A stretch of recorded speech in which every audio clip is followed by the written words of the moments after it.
I'm David Icke from England. I went through an extraordinary series of what you might call paranormal experiences, not that they were, 20 years ago in 1990 and 89, and basically the veil lifted. And I saw the world in a completely different way. And I started on a journey of research, which has led me over 20 years to a very obvious conclusion that this world is controlled by very, very few people behind the people we think are in power. And they have a very, very malevolent agenda for humanity as a whole, who to them are nothing more than cattle.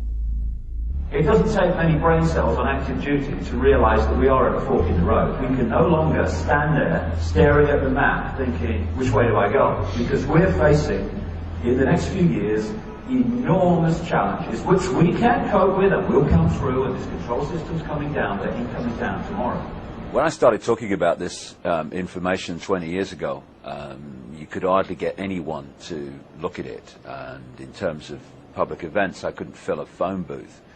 But over the last 20 years, there's been demonstrably, blatantly, obviously, a fantastic awakening, and it's getting faster and faster all the time. I first of all noticed a big change after 9/11. Although the vast majority of people bought the official line, there was something about it that started to get others to think and come off the fence. And when the weapons of mass destruction were not found in Iraq, it was almost like a confirmation. You know, people talk about, well, you must never believe what the government says, you must never believe what the media says, but so many people just go ahead and do that. And the lack of weapons of mass destruction in Iraq were like somebody reminding you, see, look, governments lie. And after 2003 and all that, this awakening, this questioning of the world, this questioning of authority got more and more blatant. And as the police state and the Orwellian state is breaking the surface ever more obviously, it's getting more and more people to see the world in a way that they wouldn't have done before. And it's getting faster and faster, and it's a great time to be doing what we're doing, putting this information out, and it's very, very encouraging. The whole conspiracy is founded on keeping humanity in a very, very low level of perception about self, perception about the world. This is why we have the dumbing down of education. This is why we have the controlled so-called information that comes through the media. The idea is to keep people in ignorance of anything that would be a problem to the control system. So we're kept in ignorance about the nature of reality itself, the nature of life itself, who we are, where we are, what we're doing here. We're kept in ignorance of the true forces that are manipulating behind the people we see in the public arena, like we had 8 years of Bush, who was blatantly just a figurehead signing his name on the legislation, and he's been replaced by Obama, who is another blatant figurehead doing the same, controlled by the same force ultimately that controlled Bush. Now all these connections have to be kept from people so that we behave and perceive the world and everything in the way that suits the control system. So any awakening, any opening of the mind to see things that people didn't see before is a real big problem for the conspiracy, for the manipulators. And what we're seeing now, as more and more people are awakening, is almost a panic-stricken attempt to put the lid on this, to dumb people down. And this is one reason why we're seeing the ever greater drugging of American children, not just American children, but in the wider world too, while we're seeing more and more of these chemical cocktails in food that destabilize the body's chemical balance, and more electromagnetic pollution to destabilize the body's electromagnetic balance. All of these things fundamentally affect the way people see the world and their ability to think sharply, to think straight, and to see the peripheral vision which you need to see what's actually going on. They want us here. And what an awakening mind does is start to do this. And when you do that, you start to connect dots that you can't actually see here. What we're looking at now is an irresistible force, I would suggest, which is the gathering awakening of humanity coming face to face with what thinks it's the immovable object, the conspiracy, but isn't, as we'll see, although it's going to take some years before that becomes obvious. And so we're at this fork in the road where people have to choose. Are they going to go on being controlled sheep and robots of the control system, or are they going to wake up and take the road to freedom? That's the fork in the road, and that's the choice that people are facing now and will face ever more blatantly in the next few years. When you look at the bloodline families and the control system that they oversee, it seems that they are all-powerful. They control the media ownership level and at key positions within it. They control the corporations, the cartels of oil, of pharmaceuticals, etc. They control the forces of law enforcement and the military, ultimately. But one thing they don't control is the numbers.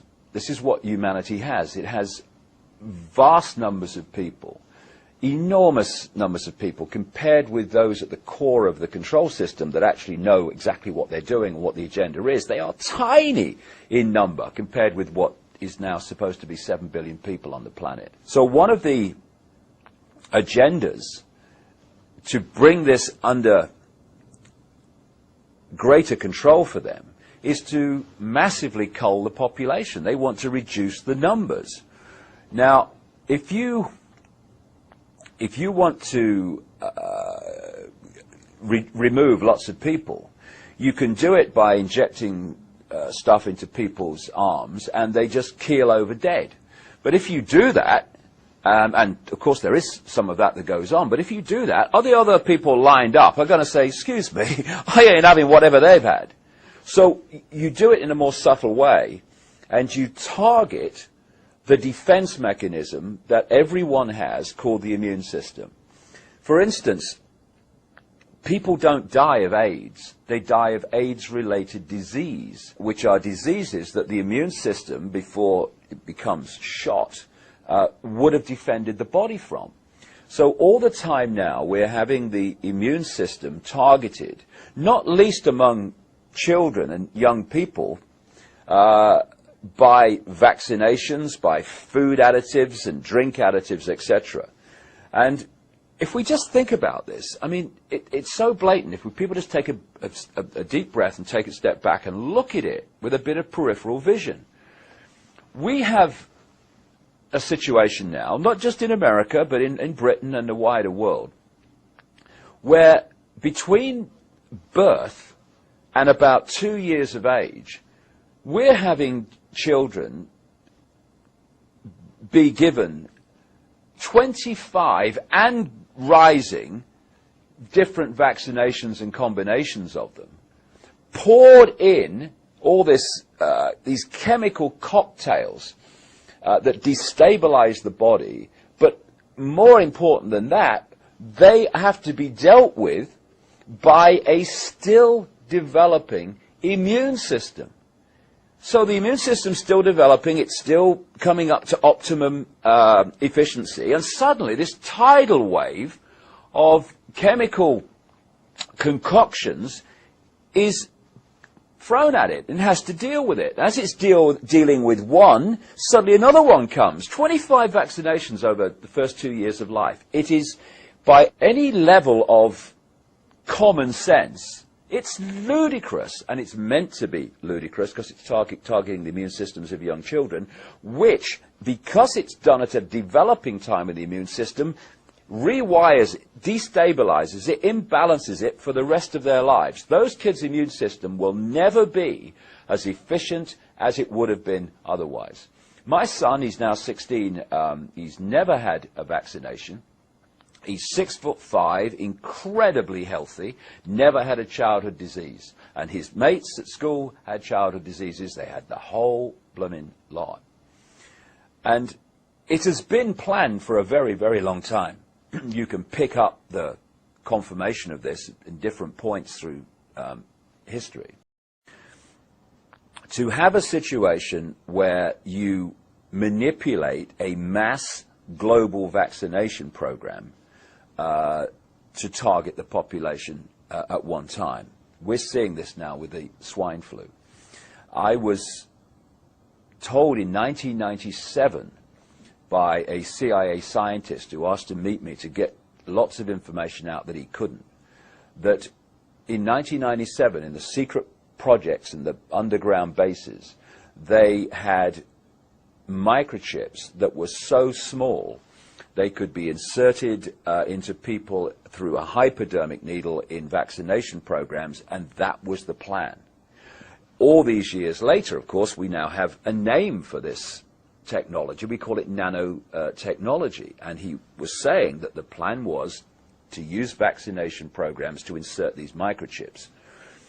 Then you look at other examples of this. For instance, in 1969, there was a doctor called Dr. Richard Day, who was head at the time of Planned Parenthood, which of course is a eugenics organization, which used to have eugenics in its name. And he told doctors in Philadelphia, or Pittsburgh, I think, Pittsburgh, in 1969, a series of things that he said were going to happen in the years to come to transform society and bring in this control system. And when you look at what he said, compared with what's happening now, it's extraordinarily accurate.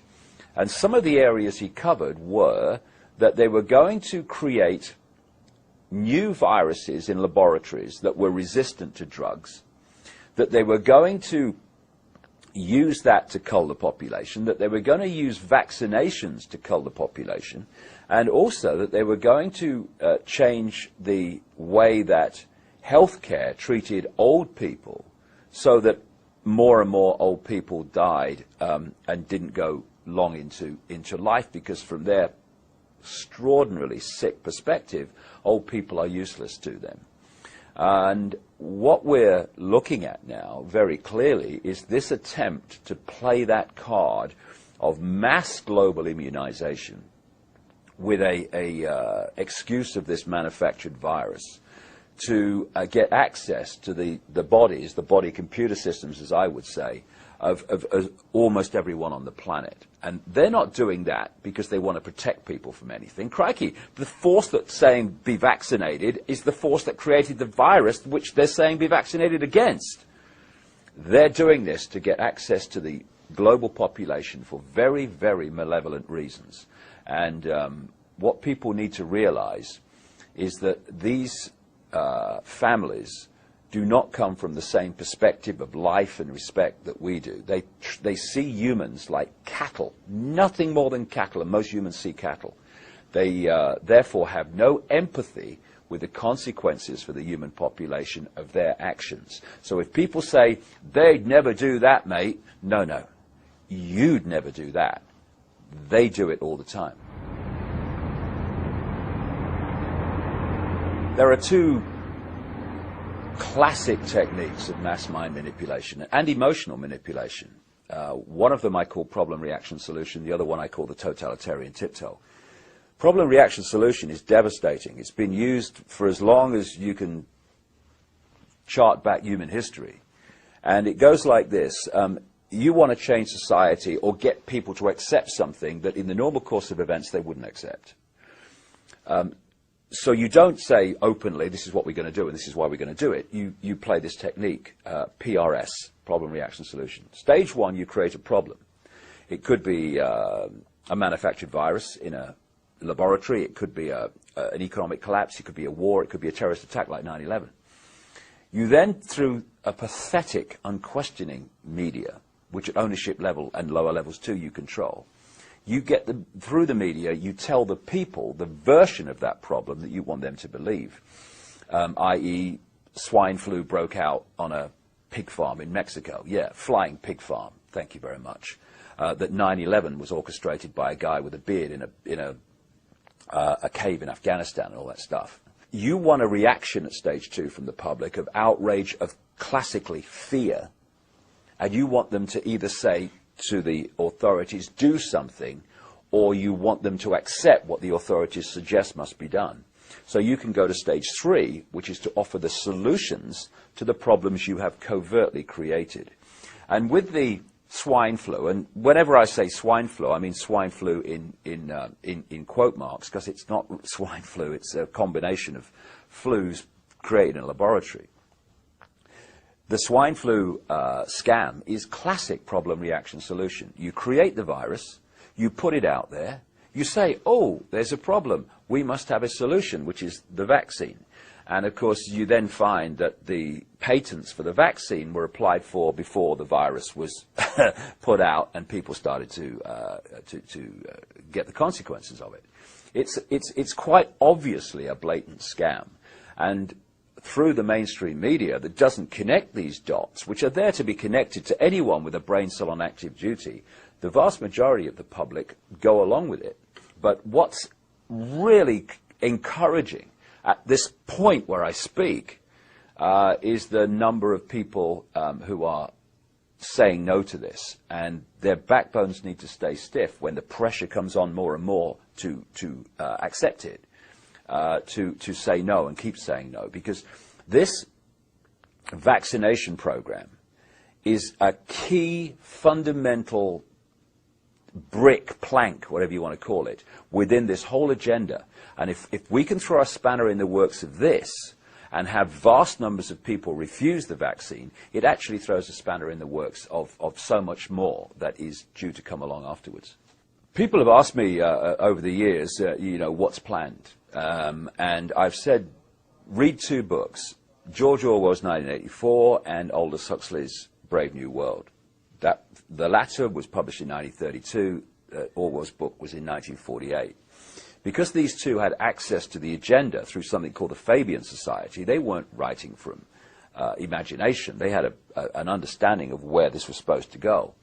And in Brave New World, you have Aldous Huxley describing a society in which children are disconnected from their parents, where they're bred in laboratories, and where drugs are used to get the children to, and as they become adults, the whole population, to love their servitude and not rebel against it.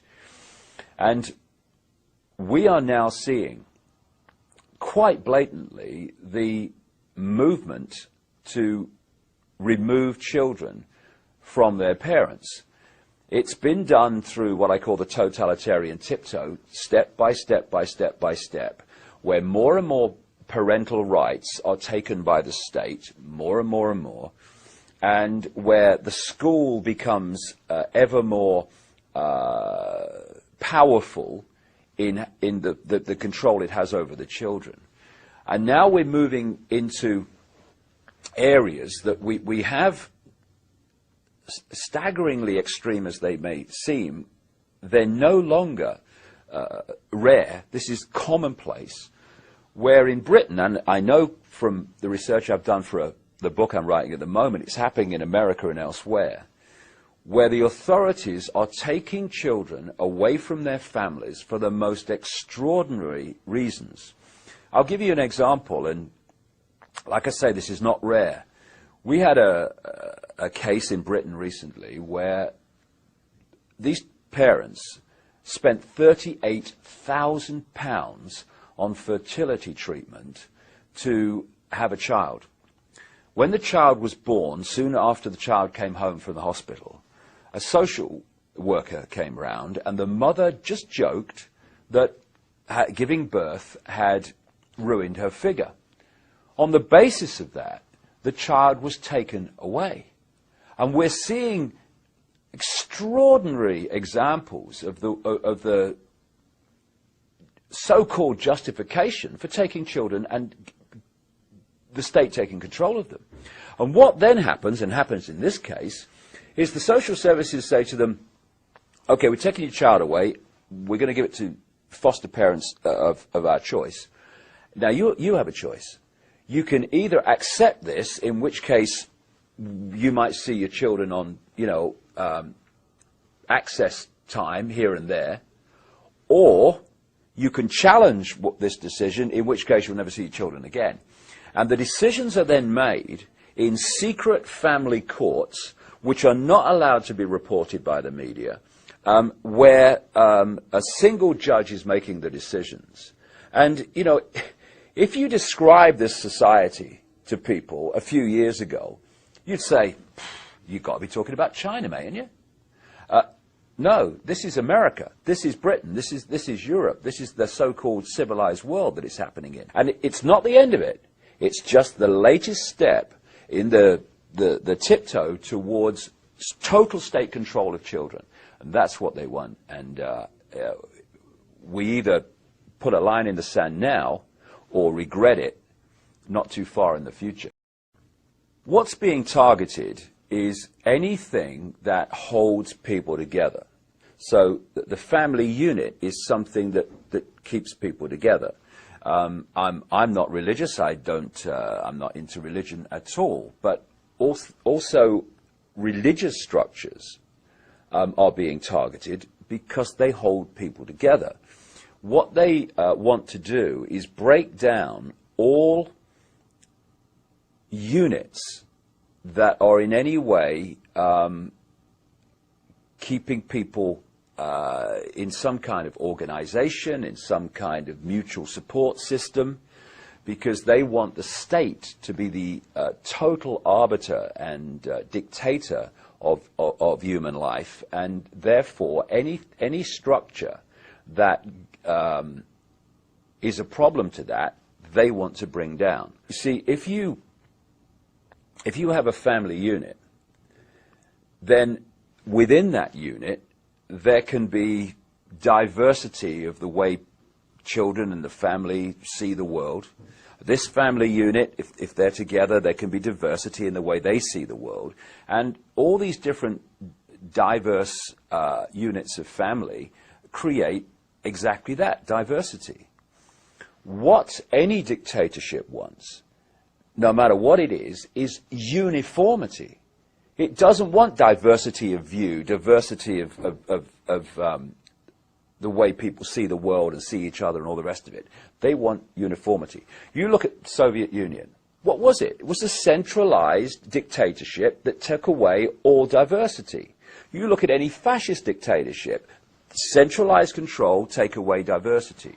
So any unit of mutual support, or whatever you want to call it, that offers the opportunity for diversity of debate, diversity of view, they want rid of, because they want the central point in the tyranny to dictate the version of life and self that everybody has.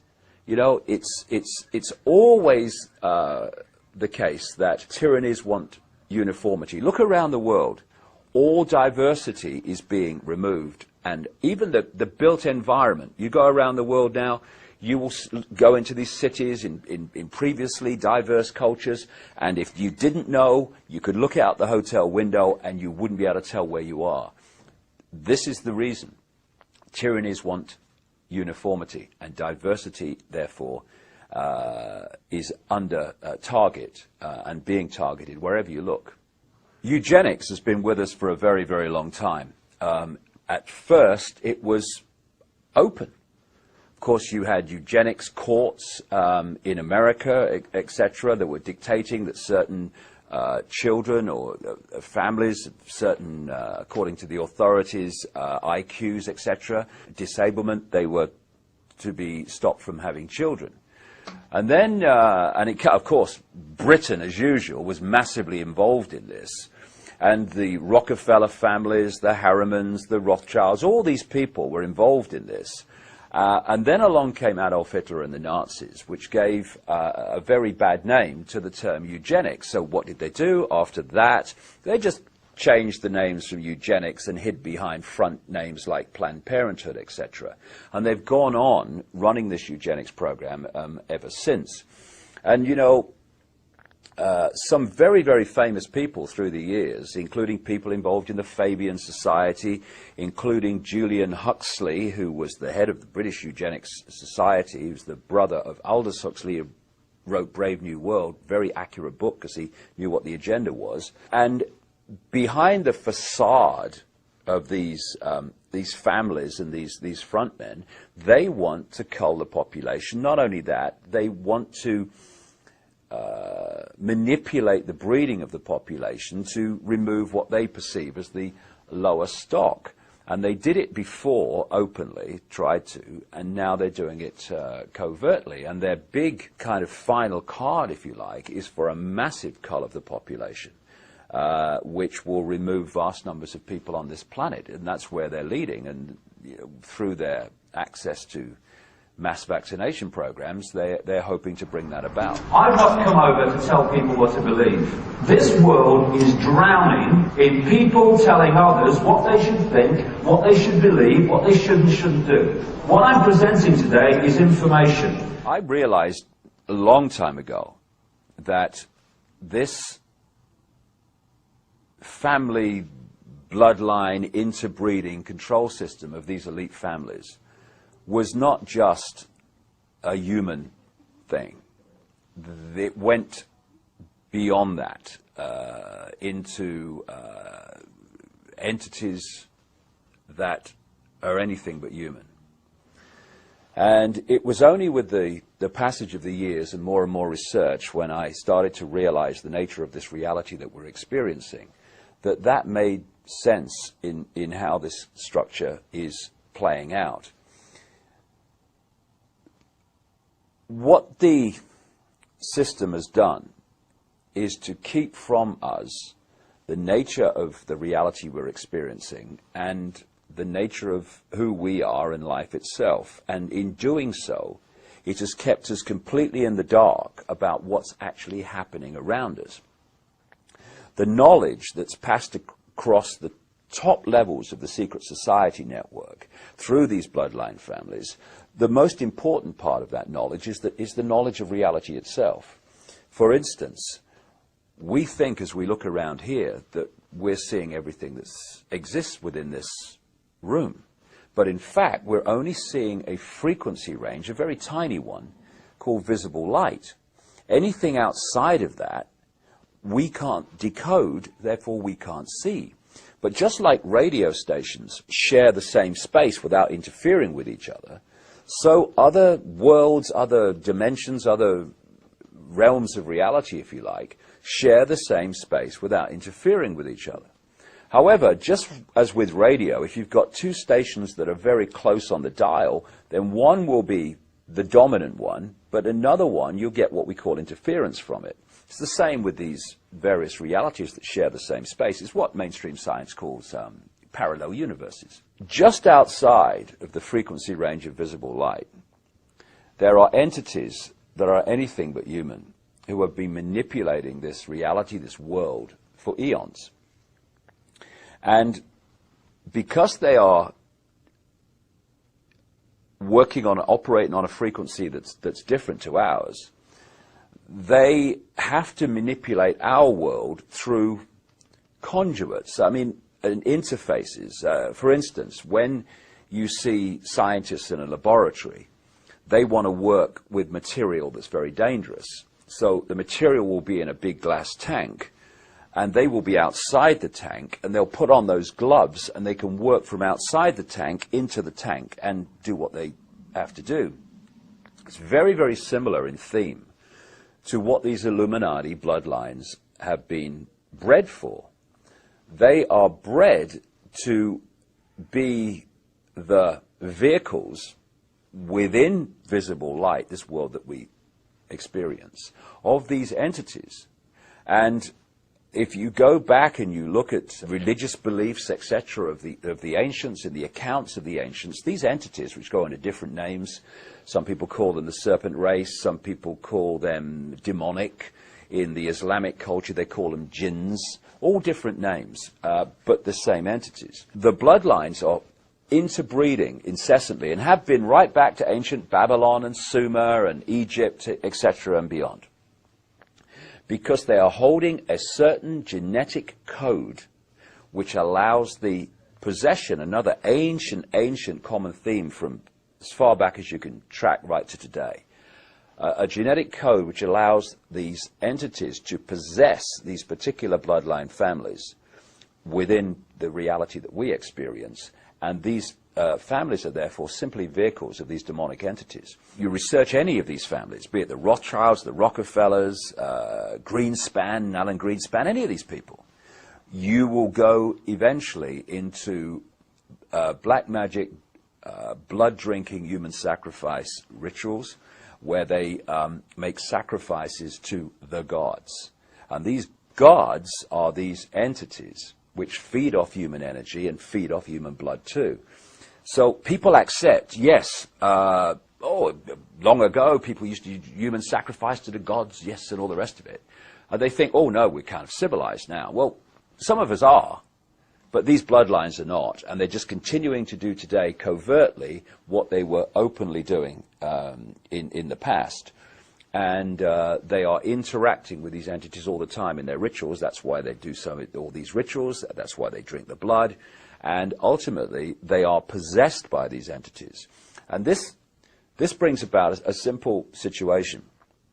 You've got the entities, let's call them demonic entities for want of a word. They're operating just outside of this visible light reality that we experience. They use the bloodline families as their vehicle to manipulate this reality. They take over their mental, what passes for their emotional processes, their physical processes. And what that means is, when these bloodline families go into positions of power, what we're actually doing is seeing these entities go into those positions of power. And so the secret society network is there to manipulate these bloodline families and their agents into the positions that dictate society and the direction it goes and all the rest of it. And because we can only decode their visible light level, we see the human level. We see people under different names called Rockefeller and Rothschild and Bush and Obama and all the rest of it. But if we could see beyond visible light just a little bit, and some people can, you would see overshadowing these people anything but a human entity. And it's these entities that have passed through what we call history, and they have been the cement, the guiding force that has brought this conspiracy through to the present day. Because people have asked me in the past, quite rightly, I understand it, why would someone give their life to this conspiracy, this global takeover, in 1500 or 1650 or 1820, when they knew they were never going to be around to actually see it happen, which is what they're trying to do now, playing the cards they're playing now? The answer to that is they were just vehicles. These entities are the common force passing through history, which has led this conspiracy to where it is today. And the idea is to so tie up the world that they make everywhere in the world dependent on everywhere else in the world, which means that no one has control over their own destiny. It's all in the hands of other people and situations that they have no control over. That's the idea. People talk about the prison planet. The prison planet is the human mind in prison. That's what it is. But if you keep going, because you want to know the origin of this, then you go out of this reality called visible light. You go out of this into other levels of reality. If you go to a stage hypnotist show, what do you see? You see stooges on the stage, and then you see the hypnotist, and he goes along and he uses his techniques to implant a belief in reality into the stooges. He might tell them there's an elephant in the audience. He might tell them that the woman next to the person is naked. And when you start to understand how we create reality and decode reality, you can see how simple this is. The brain is decoding reality like a computer decodes information and puts it on the screen. However, if you program the computer to read the information in a certain way, then it will. And in the same way, if you can program the human brain to read information in a certain way, then it will. Example, in a hypnotist stage show, I've seen people being given a potato and being implanted with the belief that it's an apple. Now, when they eat that, normally they would reel back a raw potato, but they don't, because the electrical signals carrying the taste of that potato go to the brain and normally would be decoded as a potato. Because of the implanted belief it's an apple, it decodes that as an apple, and they actually taste an apple. I've seen people in a hypnotist stage show being told that when a certain code is given, they're going to smell something horrible. And he gives the code, and the line of them go, "Oh my God!" This is how it's possible. Now you take that onto the collective level, and you think that when we're watching television, our brainwaves go into the same brainwave state as they do in a hypnotic trance. And what that does is open the mind, open the psyche to programming from, and what do we call those things between the adverts? What do they call them? Programs, television programs. It's television programming. So we think of a hypnotist programming people in a stage show, but the media, not least through television, is constantly programming the human psyche with a sense of itself, a sense of the world, a sense of what's happening in the world, a sense of what to think about people like politicians and Obama, what to think about the way the system works. If we succumb to that program, and vast numbers of programming, and vast numbers of people do, then we're simply going to go through robotically, just like the stooges on a stage hypnotist show, and we're going to react to the world, and we're going to behave in a way that we've been programmed to behave in. And this programming is 24/7. And another aspect of this program we laughingly call education. If you were sitting around a table, I don't know, a century or so ago, and you said, right, okay, we want to turn out children as the adults we want them to be, so they're easily controllable, they're easily manipulatable, and they'll see the world and themselves the way we want them to see it. Now, any ideas around the table how we could do this? Someone might say, well, I'm not sure they'll have this, but I tell you what would be perfect. We take the children from their parents at a very, very early age, and throughout their formative years, up through school and college and university, we have control of what goes into their heads, into their minds, like at least 5 days a week, most days of the year. That would be perfect, because we turn out almost everyone to see the world the way we want them to see it. Well, that's exactly what they've done. And now we're having Obama talking about having American children at school for longer and all the rest of it. And it's all part of the process of, A, giving the children more time under the state's control and influence than the parents, and also having more time to program the young people to see the world and become the adults that they want them to be.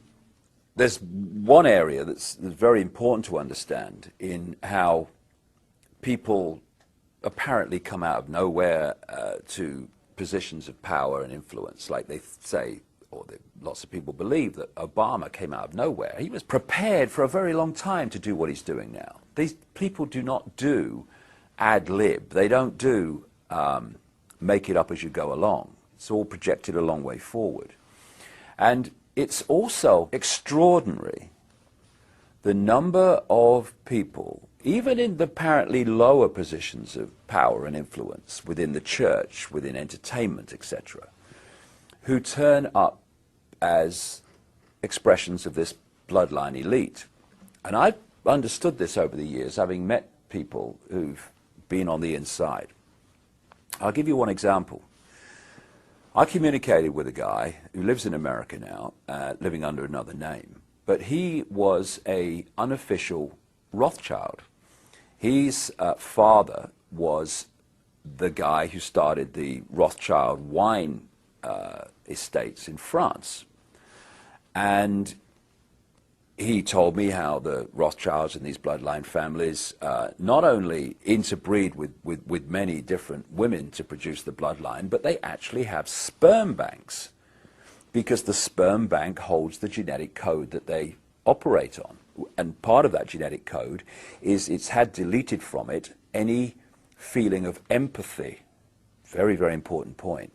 These people do not have the ability to empathize with the consequences for others of their actions. So 3,000 dead on 9/11, well, there's no emotional consequence at all, because that ability to empathize, which is a fail-safe mechanism of human behavior, has been deleted from the genetic structure, purposely. But this man, who was an unofficial Rothschild, one of thousands and thousands, this guy was telling me, who were produced by the breeding programs and the artificial breeding programs, was designated a specific role, and that was to have a position within the Christian church, even though they were all practicing Satanists, and undermine it and dictate its direction from within. Because they produce these children and they bring them up under different names, you will not have a situation where every president's a Rockefeller, where every prime minister is a Rothschild. You get the picture. Because they come through different names. They're called Clinton, they're called Bush, they're called Obama, etc. But forget the name, the genetic structure, the bloodline is the same. And this bloodline filters down, not just at from the high positions, but right out into mainstream society. Why do some artists who have a certain amount of talent, some not very much, why do they get picked up by the corporations to become these big influencers of young people and other people through the entertainment and the music industry, and others with incredible talent never get off the ground? It's because they are chosen. The scale and fine detail in which these opinion formers right across society, from entertainment, media, through to politics, etc., are actually brought through from childhood to do those things is absolutely incredible. And when the lid really comes off this, and it will, it's coming off, then people are going to look at the world they've been living in and see just... Even if people now think, yes, it's a controlled world, whoa, wait till you see the level of control. And they have their people all over the place in all these different institutions, religions, etc., to push society in the desired direction. When he left the body, everything from the beginning, my birth, my ancestors, my children, my wife, everything comes together simultaneously. I saw everything about me and about everyone who was around me. I saw everything they were thinking now, what they thought then, what was happening before, what was happening now. There is no time, there is no sequence of events, no such thing as limitation of distance, of period, of time, of place. I could be anywhere I wanted to be simultaneously. That is who we are.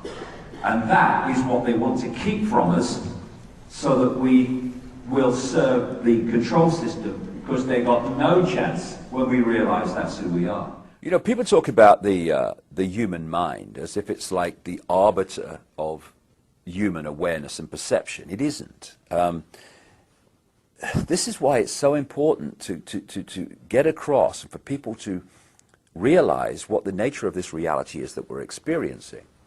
This is quite provably, when you look at the science, it's obvious. We live in a virtual reality universe. It's like a three-dimensional holographic version of the internet.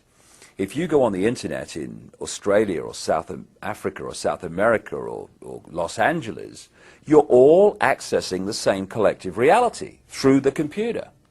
Well, we, in our prime state, are consciousness, not form, but awareness.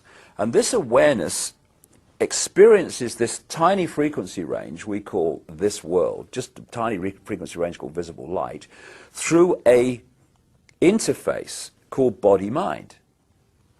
If I want to go on the internet, I can't just go on the internet. I have to have a conduit to go on the internet, a computer.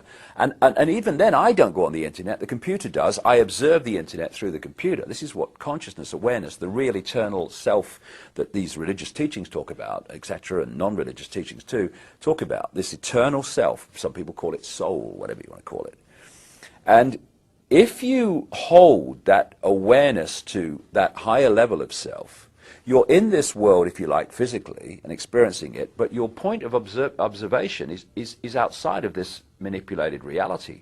And through the lens of body-mind, you can see things that the body-mind in this world and of it cannot see.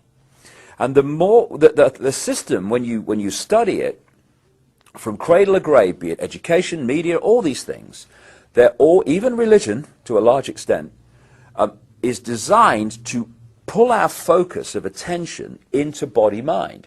It's the same, a very good analogy is you're on the internet and suddenly the computer takes control of what you think of the internet, where you go on the internet and the decisions you make. And the more entrapped you are in mind-body perception, i.e. the five senses, and look at society, it's all about pulling us into the five senses. Look at this, listen to this, taste this, feel this, all trying to hold us in the five senses. The more entrapped you are, the longer it takes, the more powerful the transformation has to be for you to wake up, open your mind, and go to higher levels of your awareness. What has been happening, I've seen this all over the world, I've been to 50 countries, it's happening everywhere over the last 20 years, is more and more people are going through this process, they call it transformation, whatever, where they open their mind and they let their true self consciousness in. Now consciousness is looking from this perspective, mind's looking from here, and that's why they want to keep us entrapped in mind-body perception, because we're looking here, we can see one dot, maybe two dots at a time. We can't connect the dots and see what's going on. Once you become conscious beyond body-mind, suddenly, oh, I can see how it fits together now. I've come across people only recently who've gone from this to this in literally weeks. Why couldn't I see it before? They say it's so obvious because you were there before and now you're there. That's why it's obvious. And so this fork in the road where people are deciding, are they going to keep on the way we're going and end up in this fascist control system, or are they going to go this way and break out into true freedom? In many ways, fundamentally, not in many ways, this fork in the road is, are you going to stay in mind and think you are Fred Jones, born in Pittsburgh in 1942, that's who you are? Or are you going to open your mind to who you really are, which is consciousness, infinite, eternal consciousness, having an experience as that man, born in 1942, whatever I said. And that's the difference. Once you realize that our name, our job, our experience is just that, an experience, and we are consciousness, that change of point of perception, point of observation of this world transforms everything. You go from this to this, and you can see what the control system doesn't want us to see, and that's why the control system is absolutely structured to hold us in that state. The power of human consciousness is demonstrable by the fact that despite all the things that are thrown at us, the cradle-to-grave programming, vast numbers and an exponential curve of numbers are now waking up from it. And it's this awakening that is going to bring this control system down. Not tomorrow, not next year, not the year after, not in 2012 like so many people kind of talk about, but I reckon about 2016, this awakening will have reached the point where the tipping point comes and this control system comes down, because the control system is absolutely founded completely in terms of its existence on humanity being there and not there. And so they may seem confident and arrogant, and it may seem like that, and it will seem that for a few years, but it's coming down, and it's coming down because humans are waking up. And this appears to be what's going on in the world, but actually it's just a stage show. that manipulates human perception so that we accept things happening which increase all the time the control of this system over the mass of humanity.